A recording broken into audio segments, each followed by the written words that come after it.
자, 오늘 오전에 하나님 말씀 보도록 하겠습니다. 마태복음 11장입니다. 마태복음 11장 20절부터 27절까지. 그 후 주께서는 자기가 능력 있는 일들을 가장 많이 행하신 성읍들이 회개하지 아니하므로 책망하기 시작하시더라. 코라시나 너에게 화 있으리라. 베세다야 너에게 화 있으리라. 만일 너희 가운데서 행한 능력 있는 일들을 투로와 시돈에서 행하였더라면 그들은 벌써 베옷을 입고 제에 앉아 회개하였으리라. 그러나 내가 너희에게 말하노니 심판날에 투로와 시돈이 너희보다 더 견디기 쉬우니라. 카퍼나움아 하늘까지 높아진 너는 지옥까지 낮아지리라. 네 가운데서 행하였던 능력 있는 일들을 소돔에서 행하였더라면 그 성읍이 오늘까지 남아있었으리라. 그러나 내가 너희에게 말하노니 심판날에 소돔 땅이 너보다 더 견디기 쉬우리라고 하시더라. 그때 예수께서 대답하여 말씀하시기를 오 하늘과 땅의 주이신 아버지시여 이런 일들을 지혜롭고 슬기로운 자들에게는 숨기시고 어린 아기들에게 나타내심을 감사하나이다. 그러하옵니다. 아버지시여 이는 그렇게 하시는 것이 아버지 보시기에 선함이니이다. 내 아버지께서 모든 것을 내게 주셨으니 아버지 외에는 아들을 아는 사람이 아무도 없고 또 아들과 누구라도 아들이 아버지를 계시하고자 하는 자 외에는 아버지를 아는 사람이 아무도 없나이다. 우리 신앙생활에서 가장 중요한 것이 무엇일까요? 우리 신앙생활에서 가장 중요한 것은 하나님의 반응이 아닌가 이런 생각을 해봅니다. 오늘 이 설교 제목이 하나님의 반응을 끌어내라는 이런 제목으로 말씀을 전하고자 합니다. 만일 우리의 기도에 하나님의 반응이 없다면, 만일 우리의 예배에 하나님의 반응이 없다면, 우리가 하는 찬양에, 우리가 하는 모든 일에 하나님의 반응이 없다면, 자, 이보다 더 어리석고 무의미한 일이 어디 있겠습니까? 그러므로 우리 신앙에서 이 하나님의 반응을 이끌어내는 것이 참으로 중요하다고 하겠습니다. 오늘 우리는 이 이스라엘의 왕으로 오신 주님께서 능력 있는 일들을 행하셨을 때 이스라엘 백성들은 어떤 반응을 보였는지, 또 이스라엘이 능력으로 일하시는 주님을 거부했을 때 주님께서 그들에게 어떤 반응을 보여주셨는지 각각의 반응을 좀 살펴봄으로써 우리가 교훈을 좀 얻고자 합니다. 지금 이 시대에 이 기독교계에서 행해지고 있는 그 일련의 일들을 보시고 과연 주님께서 어떤 반응을 보이실까요?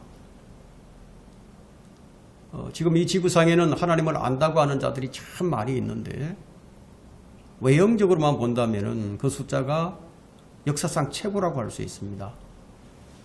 다른 나라는 차지하고 우리 대한민국만 놓고 볼 때 6만여 개의 교회가 있어요. 또 1000만여 명의 성도들이 있다고들 하는데 과연 이들이 하나님에 대해서 어떤 반응을 보이고 있으며 또 하나님께서 그들의 반응을 보시고 또 하나님께서는 어떤 반응을 보이실까요? 여러분 궁금하지 않습니까? 궁금하죠?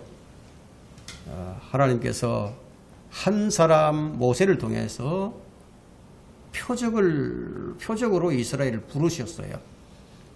그래서 이스라엘은 표적으로 태어난 하나님의 백성입니다. 야곱의 집안이 이집트로 들어갔어요. 이집트로 들어가서 거대한 민족이 되어서 나왔는데 그 기간이 무려 이제 400년이 걸렸어요. 그럼 이스라엘은 하나님의 능력으로 태어난 민족인데 만일 이들에게 하나님께서 큰 능력과 표적들과 이 기적들을 행하지 아니하셨다면 그들이 과연 이집트에서 나왔을까요? 이집트에서 나오지 않을 백성들입니다. 이들은 표적이 따르지 않으면 기본적으로 믿지 못하는 백성입니다. 그래서 고린도전서 1장 22절에서 유대인들은 표적을 구하고 헬라인은 지혜를 찾지마 이렇게 말씀하고 있어요. 그러니까 유대인들은 표적을 구하는 백성이라고 말씀하십니다. 그러니까 여러분들이 한 가지 아셔야 할 사실은 이스라엘은 기본적으로 표적을 보지 않으면 믿지 않는 백성들이라는 거예요. 그 이유는 이제 이스라엘은 아주 불가사의한 그런 표적을 통해서 그 출생한 백성들이기 때문에 언제나 이 표적을 봐야 믿어요. 바로 그런 이유 때문에 사도들에게도 유대인들을 위한 표적이 따라야만 했었습니다. 자, 이 점이 이제 우리와 좀 달라요. 예수님이 오시기 전의 상황과 예수님이 오실 때 상황이 달라요. 예수님이 성천하신 이후와 지금이 성천하시기 전과 성천하신 이후가 달라요. 예. 자, 여러분들이 이런 점들을 좀 이제 아셔야 됩니다. 다 똑같지가 않아요. 우리는 유대인들이 아니에요. 그래서 우리는 표적을 보고 믿지 않아요. 우리는 보지 않고 주님을 믿어요. 그래서 고린도후서 5장 7절에는 이는 우리가 믿음으로 행하고 보는 것으로 하지 아니하느니라. 우리는 주님을 지금 보고 믿는 세대가 아니에요. 보고 믿는 세대가 아닙니다. 우리는 지금 표적을 보고 믿는 세대도 아니에요. 우리는 지금 주님을 보지 않고 주님을 사랑하고 있고, 우리는 지금 주님을 보지 않고 주님을 믿고 있습니다. 우리는 무엇에 반응하는 자들이냐? 우리는 말씀에 반응하는 자들이에요. 어떤 능력, 표적에 반응하는 자들이 아니에요. 우리는 여러분들이 이 점을 잘 아셔야 됩니다. 주님은 그런 표적을 구하는 백성들에게, 이스라엘 백성들에게 메시아로 오셨어요. 하나님께서 육신으로 오신 거예요. 하나님은 한 영이시니까 아무도 본 사람이 없고 볼 수도 없는 분인데, 여러분 영이라는 것은 형체가 없어요. 볼 수가 없어요. 형체가 없고 만져지지도 않아요. 그런 하나님께서 사람에게 보일 수 있도록 하시면 어떻게 해야 되겠습니까? 육신으로 입고 오셔야죠. 주님께서 성육신 하신 것은 이사야 45장 22절의 예언이 성취된 겁니다. 여러분, 땅끝들에 있는 모든 자들아 나를 쳐다보고 구원을 받으라. 보고 믿으라는 거예요. 이는 내가 하나님이요 다른 이가 없습니다. 그래서 예수님께서 하나님이 오셨어요. 그래 예수님이야. 내가 하나님이다. 다른 이가 없다 말씀하시는 거예요. 그냥 갑자기 오신 게 아니에요. 미리 다 예언하시고 그 기록된 그 성경의 예언에 따라서 이렇게 오신 거예요. 그래서 이 예수님은 육신을 입고 그들에게 보이도록 나타나셔서 내가 하나님이다 하고 알리시려면 뭘 보여주셔야 됩니까? 능력을 보여주셔야죠. 하나님의 능력을 보여야 되겠죠. 그래 능력을 보이시면서 내가 하나님이다. 나를 보고 믿으라 하셨지만 그 선택받은 민족이라는 백성들이 그분을 보고도 안 믿었어요. 그런데 그 상황은 지금도 마찬가지라는 거예요. 아직도 유대인들은 예수님을 하나님으로 믿지 않고 있습니다. 그 이유는 이스라엘 사람들은 하나님은 절대로 사람이 될 수 없다고 생각하기 때문이에요. 이것은 믿지 않는 이방인들도 마찬가지죠. 그러니까 아주 다만 이게 소수의 사람만이 지금 믿을 뿐입니다. 사람들은 예수님은 사람이지 하나님이 아니라고 생각해요. 믿음이란 뭐예요? 이걸 믿는 게 믿음이죠. 그냥 사람이 만든 신으로 생각하는 거예요. 그래서 이 불신자들은 뭐 공자나 맹자나 부처나 마호메트 정도로 예수님을 생각한단 말이에요. 이것이 바로 사람들이 하나님에 대해서 보이는 반응입니다. 그럼 우리가 알아야 할 것은 그렇게 생각을 하고 있는 사람들에 대한 하나님의 반응은 어떻게 나타나는 것인가요? 그걸 알아야 되겠죠. 그렇죠? 그래서 하나님은 육신으로 나타나셨고 또 이 성경은 또 그렇게 지금 이것을 말씀하고 있기 때문에 그냥 그렇게 믿으면 돼요. 하지만 하나님께서 사람으로 나타나셔서 내가 하나님이다. 그냥 믿으라고 말한다면 누가 믿으려 하겠습니까? 안 믿죠. 그래서 그분이 오셔서 자기 백성들에게 이적과 기적과 표적들을 다 보여주신 거예요. 우리는 어떻게 그걸 믿죠? 우리는 성경에 말씀에 다 기록이 되어 있어. 기록된 대로 예수님 오신 것을 우리가 성경을 읽고 성경을 보고 성경을 통해서 성경 속에서 주님을 만나는 거예요. 아, 이분이 맞구나. 미리 다 이렇게 기록해 놓은 대로 이렇게 오셨구나. 예. 우리는 직접 예수님을 보고 믿는 게 아니고 우리는 보지 않고 그분을 보지 않고 믿는 거예요. 무엇을 통해서? 말씀.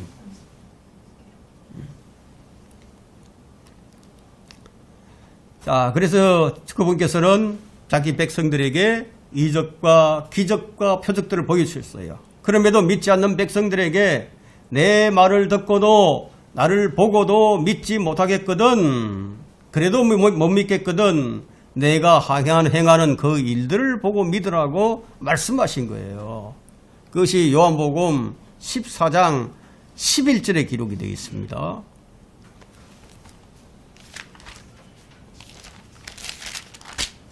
요한복음 14장 11절에 내가 아버지 안에 있고 또 아버지께서 내 안에 계시는 것을 믿으라.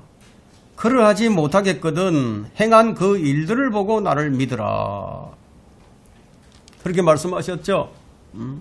그런데 유대인들이 어떻게 반응했는지 아십니까?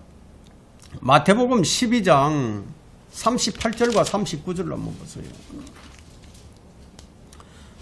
자, 그때 서기관들과 바리새인들 몇 사람이 대답하여 말씀드리기를 선생님, 우리는 선생님에게서 표적을 보기 원하나이다 라고 하더라.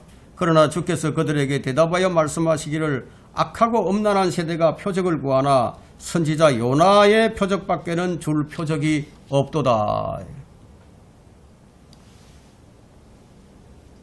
다른 표적을 보여주면 믿겠다고. 그렇게 하는 그 믿지 않는 자들에게 주님께서 보여주신 것이 마지막 표적인데 그게 요나의 표적이에요. 요나의 표적은 죽었다가 다시 살아나는 표적을 보여주신 거예요. 이 표적이 십자가의 사건입니다. 이 표적이 주님께서 보이신 마지막 표적이었어요. 이 표적을 보고 믿으라는 거예요. 그럼 이처럼 완악하고 완고한 백성들에게 보이신 주님의 반응은 어땠습니까? 첫 번째는 마태복음 21장 43절을 한번 보세요. 하나님의 반응이 어떻게 나타나는지 봅니다. 21장 43절에 하나님의 나라를 너희에게서 빼앗아 그 소출을 가져올 민족에게 주리라. 이게 우리 주님의 반응입니다. 완고한 백성들에게. 주님은 자신이 하나님이심을 알리기 위해서 누구도 할 수 없는 일들을 행하셨어요.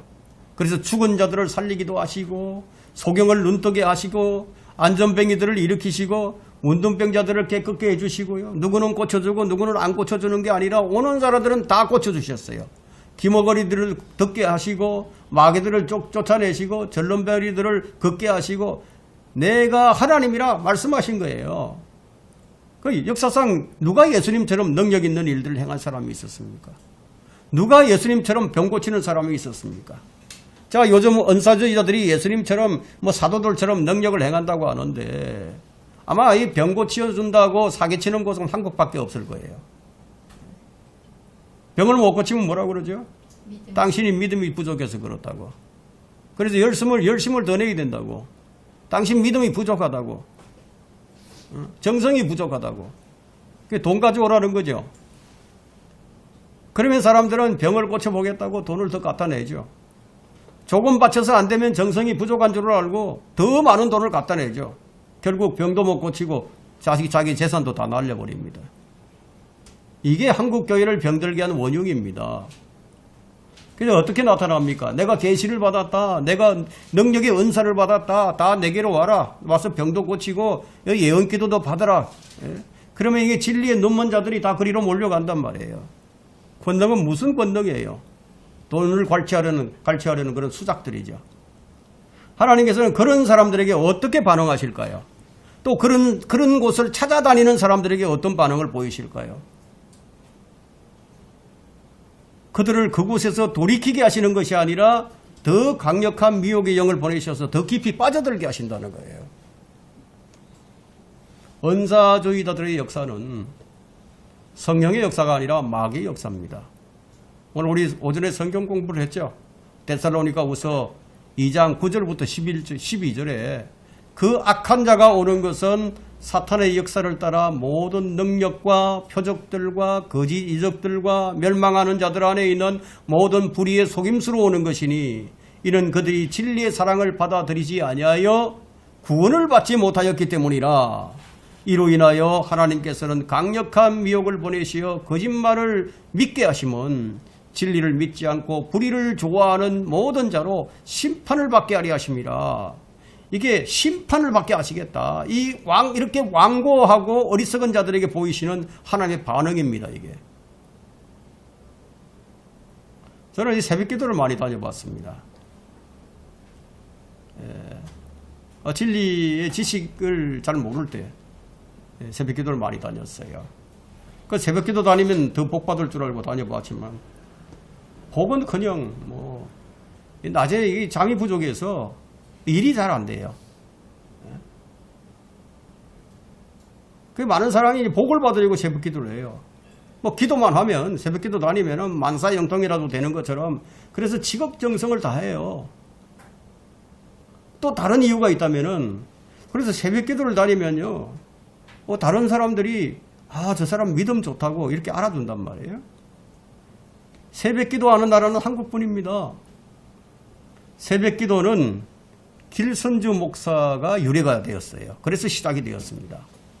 길선주 목사는 회심하기 전에 불교성이었어요. 그가 새벽 예불에 참여하는 버릇이 있어서 회심한 후에도 새벽 기도를 하게 되었죠. 그것이 나쁘다는 것이 아니에요. 새벽에 조용히 일어나서 골방에 들어가서 첫 시간을 주님과 교제하는 기도의 시간을 갖는 것은 너무나 좋은 것이죠. 그러나 이것이 일에 지장을 주게 해서는 안 되는 거죠. 새벽 기도회가 왜곡이 되어서 복을 받는 기복신앙의 원흉이 되어버렸다. 이게. 지성이면 감천이라고. 이게 한국교회를 병들게 만든 원흉입니다. 자, 주님께서 이 땅에 오신 목적은 요한복음 6장 40절로 한번 가보세요.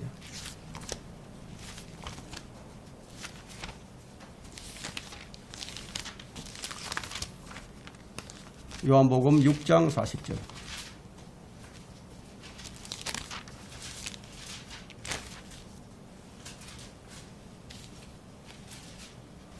또 이것이 나를 보내신 그분의 뜻이니 아들을 보고 그를 믿는 사람은 누구나 영생을 얻게 하려는 것이라.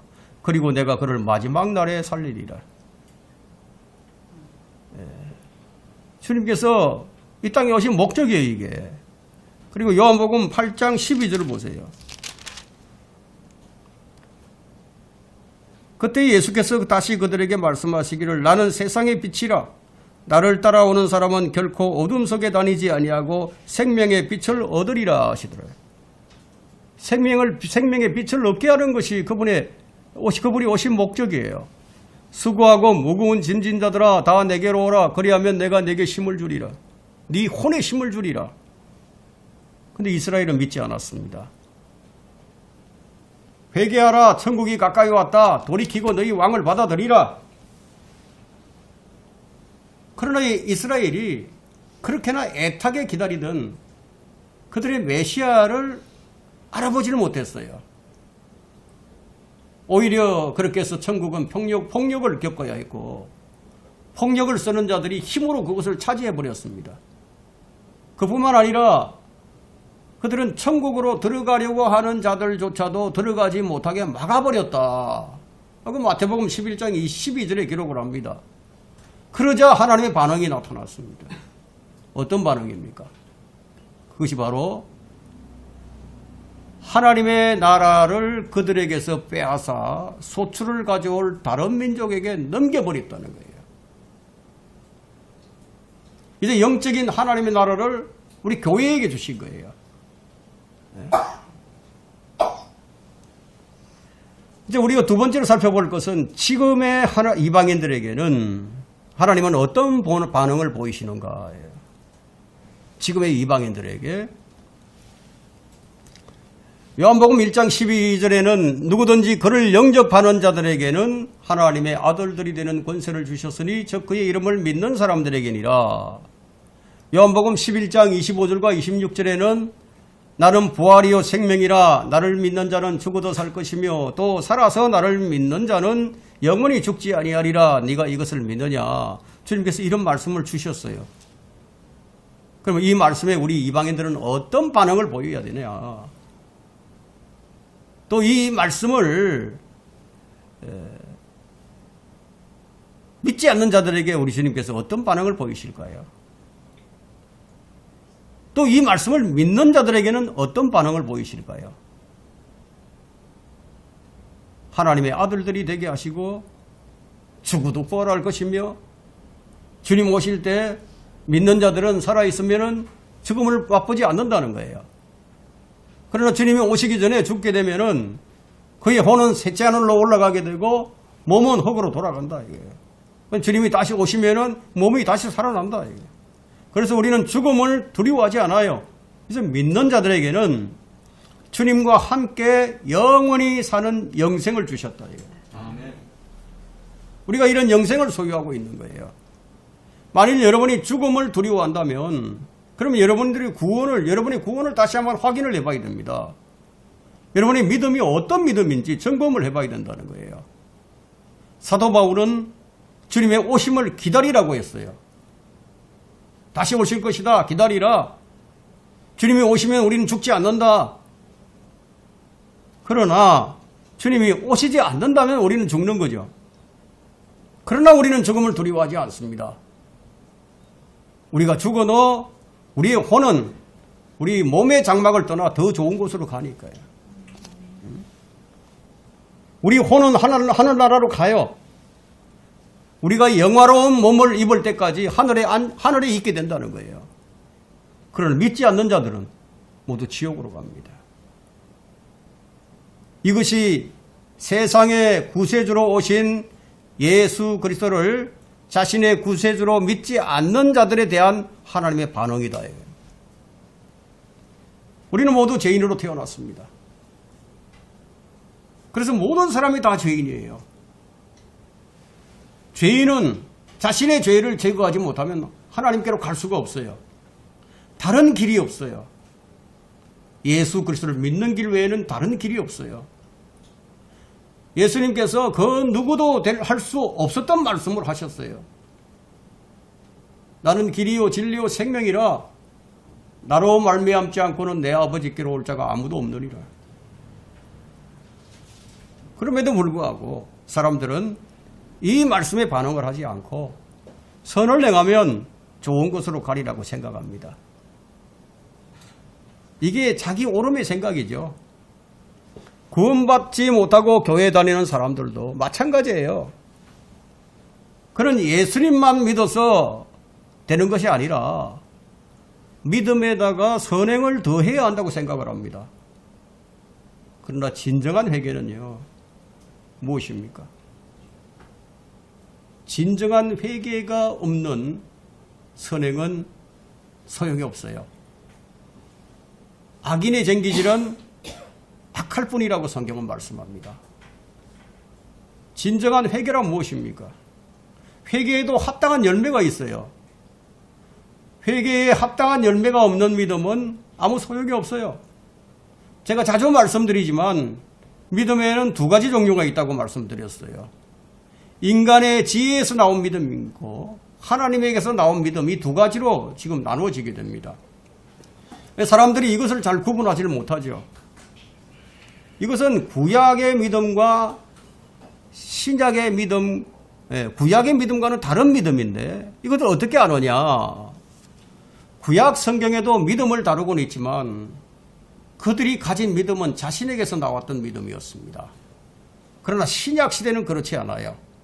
그것을 확정해 주는 구절은 성경은 갈라디아서 3장 23절이에요. 거기에는 이런 말씀이 있습니다.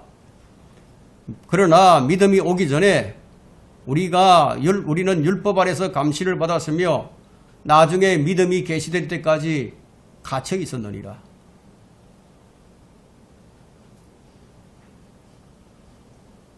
예수 그리스도가 오시기 전까지는 율법 아래 감시를 받고 율법에 갇혀 있었다는 거예요.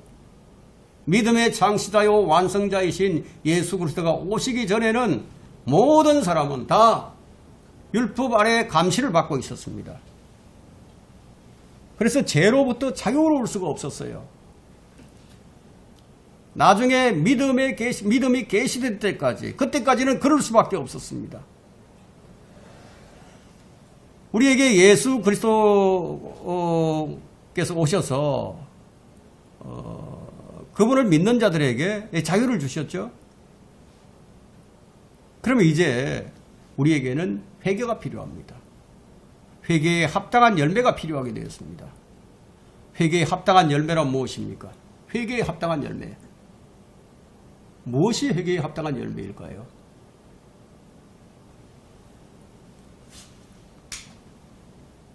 무엇을 우리가 알아야 될까요?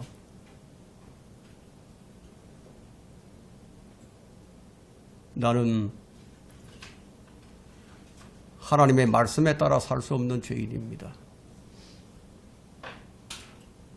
나는 주의 말씀을 어겼습니다. 나는 지옥에 갈 수밖에 없는 죄인입니다. 그래서 나는 예수님만 의지합니다. 나를 지옥에서 구원해 줄 수 있는 분은 유일하게 예수 그리스도뿐입니다. 나를 구해 주소서. 말로만이 아니라 진정한 회개의 기도가 있어야 한다. 하나님께서 믿는 자들에게 반응을 보이시죠. 이런 자들에게 반응을 보이신단 말이에요. 그 진정한 회개란 예를 들자면 이런 겁니다. 어떤 동성연애자가 이제 주님을 알고 회개를 하고 주님을 믿게 되었다.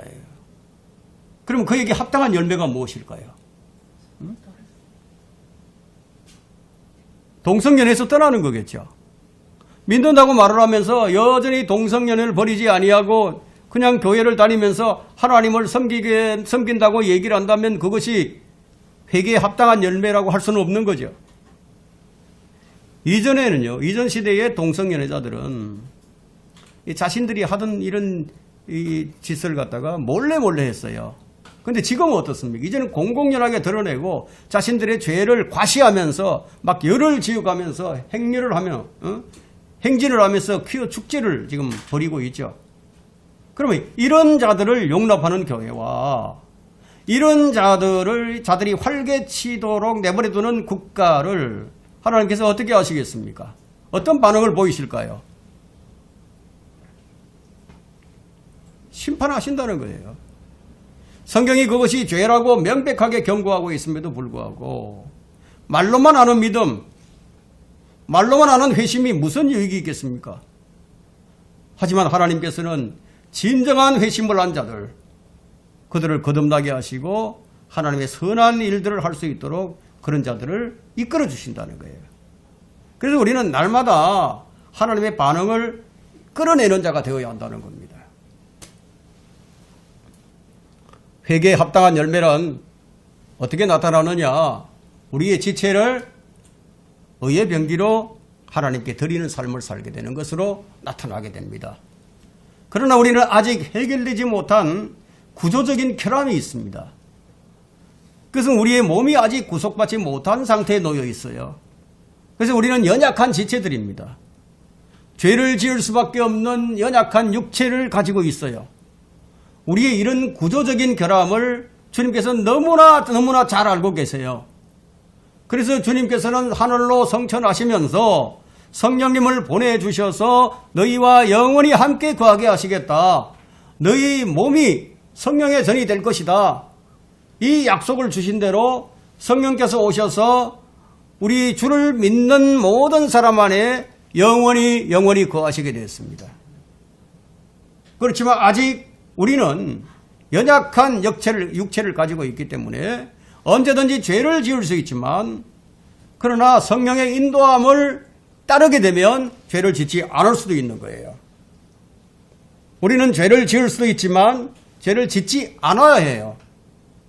만일 내가 죄를 지었는데도 회개를 하지 않는다면 징계를 받게 되죠. 죄는 어떤지 아십니까? 죄는 어디서 나오죠? 우리 마음에서 나오죠. 그럼 너희가 유혹에 끌려, 자기 욕심에 끌려서 유혹을 받을 때 죄를 짓는 것이니 라고 말씀합니다. 예. 그러니까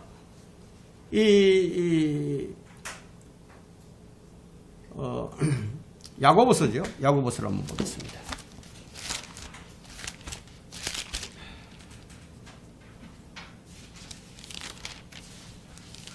야고보서 1장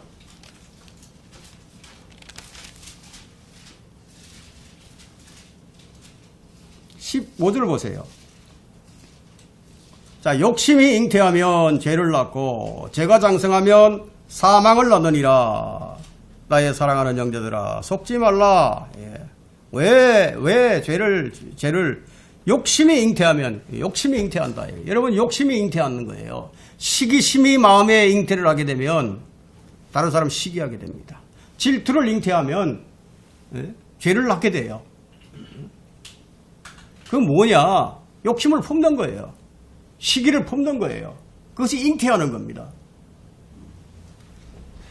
죄는 어떤가 하면 죄는 항상 변명을 냅니다.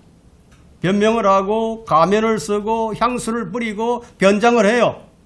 그래서 정교 지도자들은 한 입으로 두 말을 얘기하고 문화와 세련미로 포장을 합니다.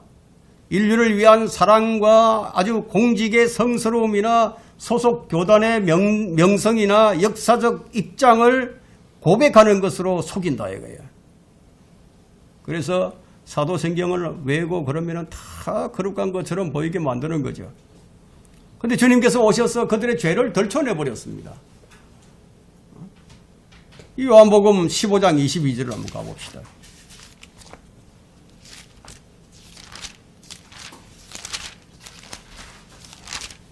요한복음 15장 22절.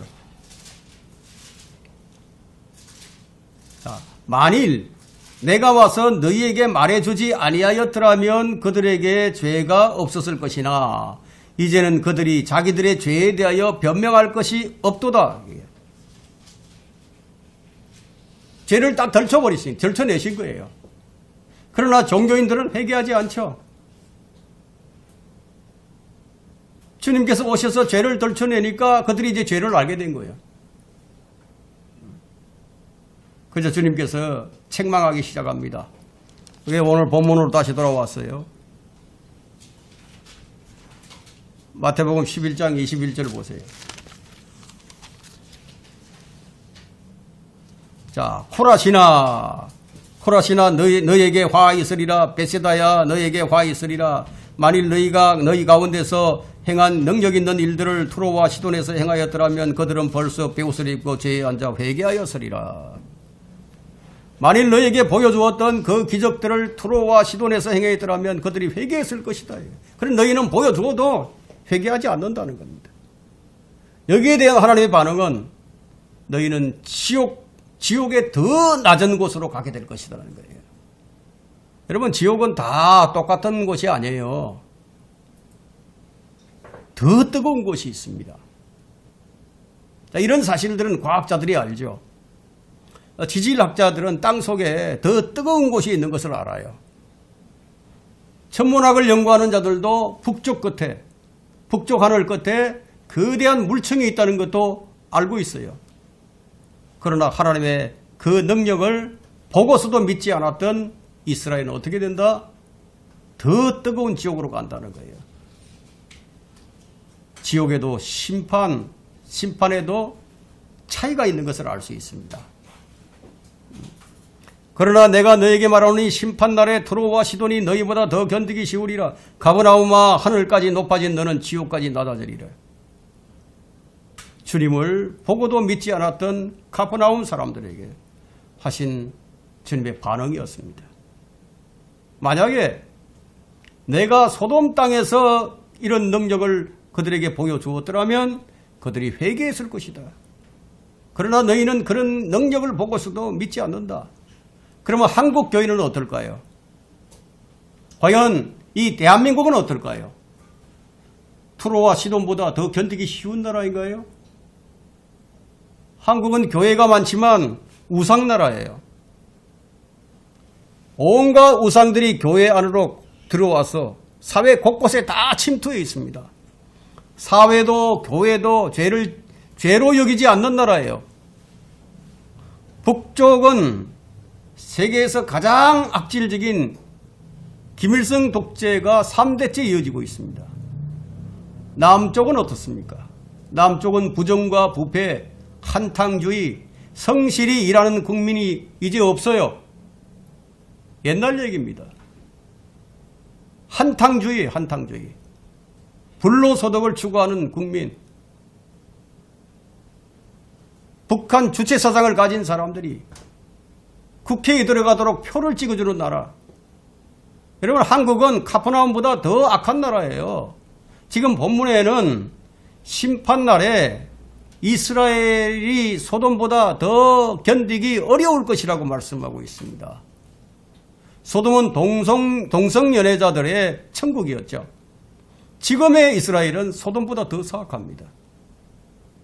전 세계에서 동성애자가 가장 많은 곳이 바로 이스라엘이에요. 심판날에 소돔이 너희보다 더 견디기 쉬우리라는 이 주님의 말씀이 그대로 지금 실현되어 가고 있습니다. 본문에서 주님께서 가장 능력 있는 일들을 행하신 성읍들이 회개하지 않았기 때문에 책망하신 거예요. 그렇다면 이방인들은 어떨까요? 이방인들.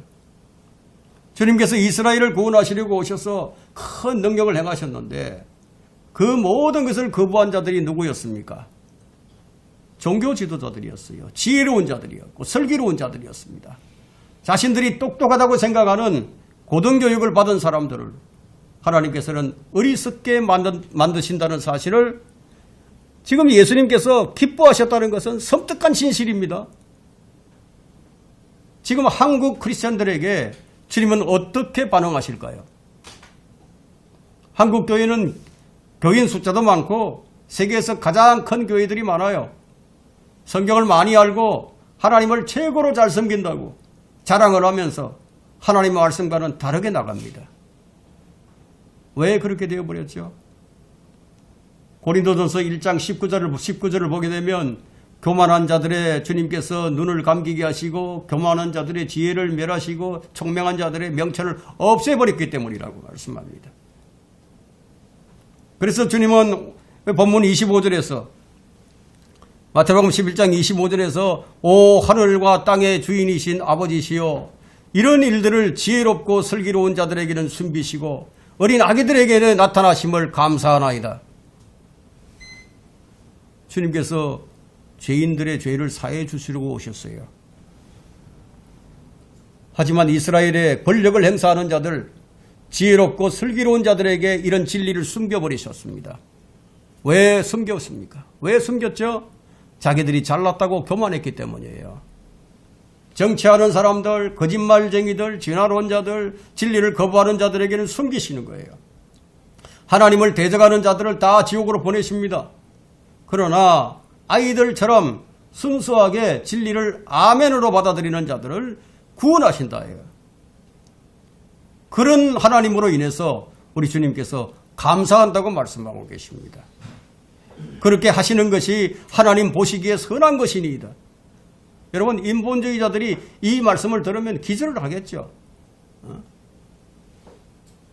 주님께서 이 동성연애자들, 거짓교사들, 살인자들, 강간범들 그런 사람들을 다 지옥으로 보내시고 순수하게 아이들처럼 주의 말씀을 받아들이는 자들, 주님을 구주로 영접하는 사람들을 구원하시는 것은 그것이 바로 하나님의 반응입니다. 사람이 우선인 자들이 이런 하나님께 반응을 하겠습니까? 이런 하나님께 순종을 하겠습니까? 그런 하나님은 결코 믿을 수 없다고 얘기를 하겠죠. 한국은 법이 무너진 나라예요. 법치 국가가 아니에요. 판사가 자기 마음대로 판결을 내리면 끝이에요. 공권력이 상실된 나라예요.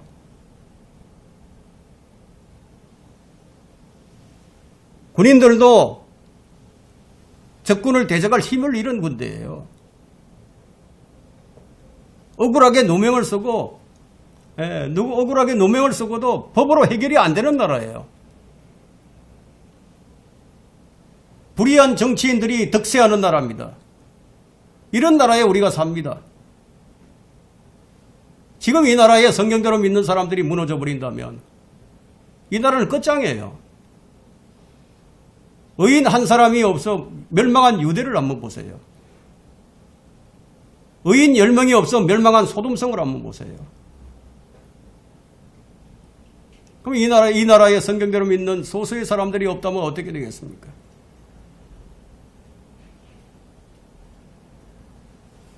하나님의 반응 세 번째는 어린아기처럼 순수한 믿음이 하나님을 기쁘시게 합니다. 성경대로 믿는다는 게 무엇입니까? 어린아이처럼 순수하게 믿는 거예요. 여러분 삼위일체 하나님 이해할 수 있어요? 논리적으로 그것을 설명할 수 있겠어요? 하나님께서 사람으로 오셨어요. 그것을 여러분의 지식으로 이해할 수 있겠어요? 여러분은 무에서 유를 창조하신 이 하나님을 이해할 수 있겠습니까? 그런 것들을 다 이해하고 믿으려면 죽을 때까지도 믿지 못하게 됩니다. 그것들은 늙어 죽을 때까지 연구하고 머리를 짜내도 이해가 안 되는 것들이에요. 이때 필요한 것이 무엇입니까? 순수한 믿음이죠. 성경에 기록된 예언들이 문자적으로 성취되었고 우리가 그것들을 확인할 수 있습니다. 우리는 그것을 보고 믿는 거예요. 우리는 성경을 보고 성경을 듣고 성경을 보고 믿는 거예요. 고고학자들이나 역사학자들도 성경을 탐구하다가 성경을 믿게 됩니다. 구원받기 전에 우리가 성경을 어떻게 다루어야 하고 성경을 어떻게 보아야 하는지 몰라요. 그래서 창세기부터 읽다가 레위기쯤 접어들게 되면 재미가 없어져요. 성경을 닫아버리죠.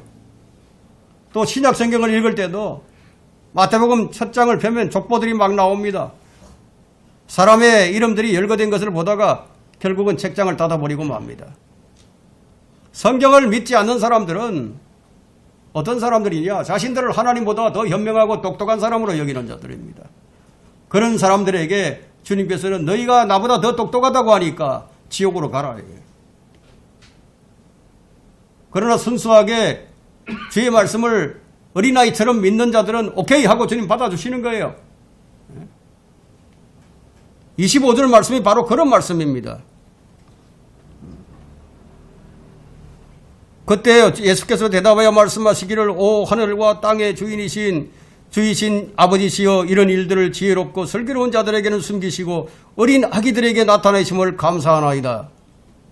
누가복음 10장 21절에도 같은 말씀이 기록되어 있습니다. 누가복음 10장 21절에 바로 그 시간에 예수께서는 영어로 기뻐하시며 말씀하시기를 오 하늘과 땅의 주이신 아버지시여 이런 일을 지혜롭고 슬기로운 사람들에게 숨기시고 어린아이들에게 나타내신 것을 감사하나이다. 그러하옵니다. 아버지시여 이는 그렇게 하시는 것이 아버지 보시기에 선함이니이다. 예수님께서 어떤 것을 기뻐하셨다 이렇게 기록된 것은 이때가 유일합니다. 현명한 척하는 사람들, 똑똑한 척하는 사람들, 지혜 있는 자들 이런 사람들을 지옥으로 보내시는 하나님이 선하다는 거예요. 인권시대의 인본주의자들은 기절초풍할 일이지만 우리 주님께서는 그렇게 하시는 것을 그것으로 인해서 영으로 기뻐하셨다. 우리가 똑똑하지 못해서 하나님의 말씀을 다 이해하지는 못하지만 하늘과 땅의 주이신 하나님께서 하신 말씀이니까 내가 믿겠습니다. 그렇게 믿는 어린 아기 같은 사람들을 구원하시는 하나님이 선하시다는 거예요.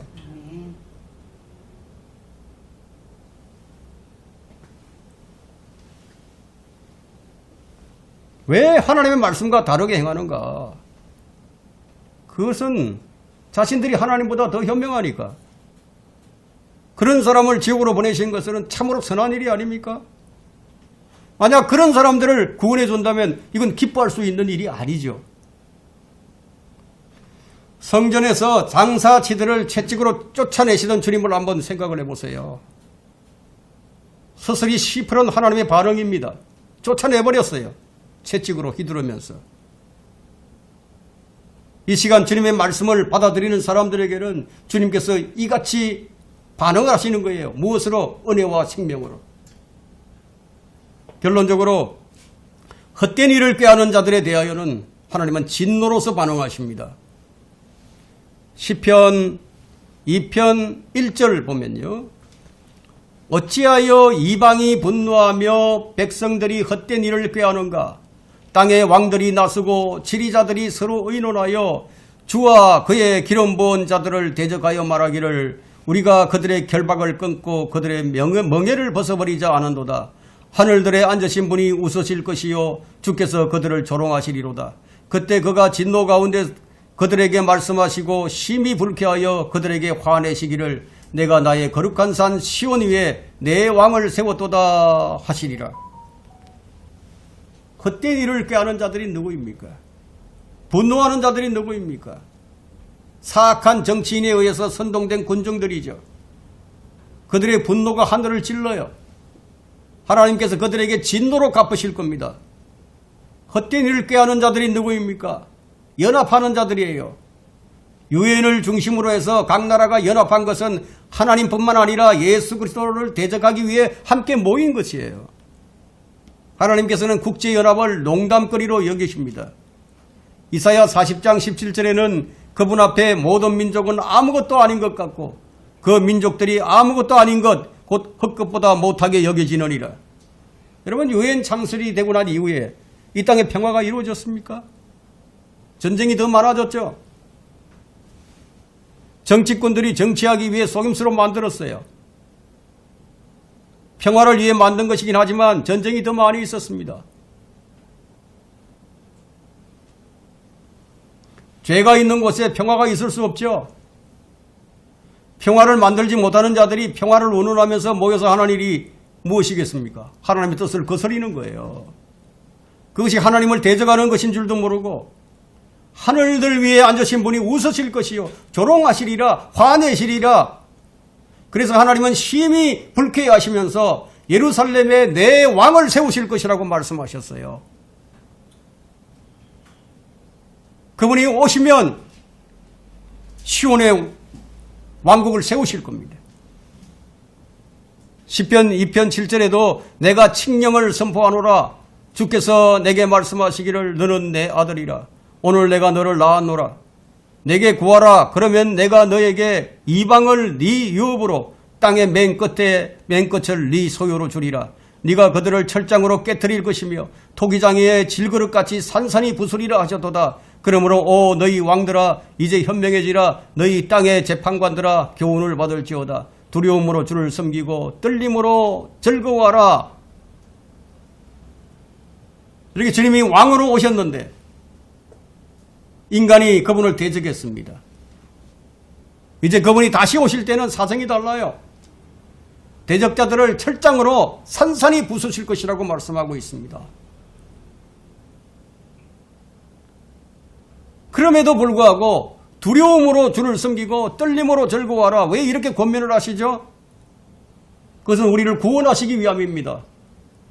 그런데 왜 이렇게 진노를 하시죠? 그것은 복수를 하기 위함입니다. 인간이 왜 이렇게 완악하죠?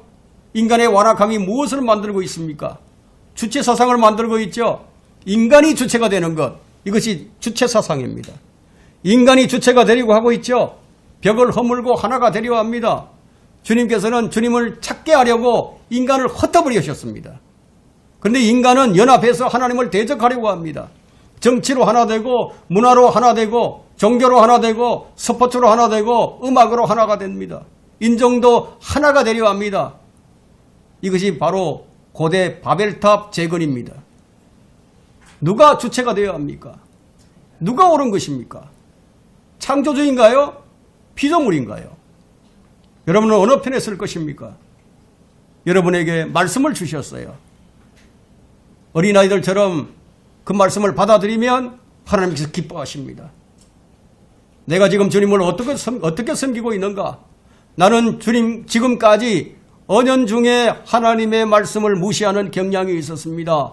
이제부터는 어린아이처럼 하나님 말씀을 순수하게 받아들이겠습니다. 주님을 믿고 따르겠습니다. 이것이 바로 우리의 자세가 되어야 하지 않겠습니까?